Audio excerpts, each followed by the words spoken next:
ನಮಸ್ಕಾರ ವೀಕ್ಷಕರೇ.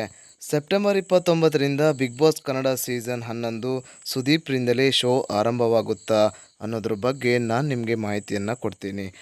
ಅದಕ್ಕೂ ಮುಂಚೆ ನೀವೇನಾದರೂ ನಮ್ಮ ಚಾನಲನ್ನು ಫಸ್ಟ್ ಟೈಮ್ ನೋಡ್ತಾ ಇದ್ದರೆ ಈ ಕೂಡಲೇ ಸಬ್ಸ್ಕ್ರೈಬ್ ಮಾಡಿಕೊಳ್ಳಿ.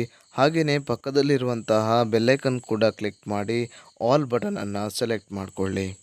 Bigg Boss Kannada season 11 September 29ರಿಂದ ಆರಂಭವಾಗಲಿದೆ ಎಂದು ಕಲರ್ಸ್ ಕನ್ನಡ ವಾಹಿನಿ ತಿಳಿಸಿದೆ. ಈ ಕುರಿತು ಪ್ರೋಮೋವನ್ನು ಕೂಡ ಸಾಮಾಜಿಕ ಜಾಲತಾಣಗಳಲ್ಲಿ ಹಂಚಿಕೊಂಡಿದೆ. ಬಿಗ್ ಬಾಸ್ ಕನ್ನಡ ಸೀಸನ್ 11ರ ಆ್ಯಂಕರ್ ಬದಲಾಗಲಿದ್ದಾರೆ ಎಂಬ ಮಾತುಗಳು ಕೇಳಿ ಬಂದಿದ್ದವು.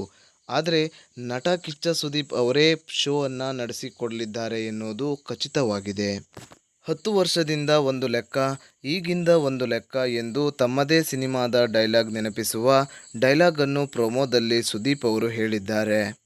ಮಾತಿಗೆ ಮಾತು, ಸೇಡಿಗೆ ಸೇಡು, ಯುದ್ಧ ಮಾಡೋರು ಬದಲಾಗುತ್ತಾರೆ, ಆದರೆ ಎಲ್ಲರನ್ನೂ ನಿಯಂತ್ರಿಸುವ ಸೂತ್ರಧಾರ ಬದಲಾಗಲ್ಲ ಎಂದು ಖಡಕ್ ಆಗಿ ಹೇಳಿದ್ದಾರೆ. ಪ್ರೋಮೋ ಸಿನಿಮೀಯ ರೀತಿಯಲ್ಲಿ ಮೂಡಿಬಂದಿದ್ದು KGF ಸಿನಿಮಾದ ಬಿಲ್ಡಪ್ ಸೀನ್ ಅನ್ನು ನೆನಪಿಸುವಂತಿದೆ. ಬಿಗ್ ಬಾಸ್ ಕನ್ನಡ ಸೀಸನ್ 11ರಲ್ಲಿ ಭಾಗವಹಿಸುವ ಸ್ಪರ್ಧಾಳುಗಳು ಯಾರು ಎಂಬುದು ಇನ್ನೂ ತಿಳಿದು ಬಂದಿಲ್ಲ.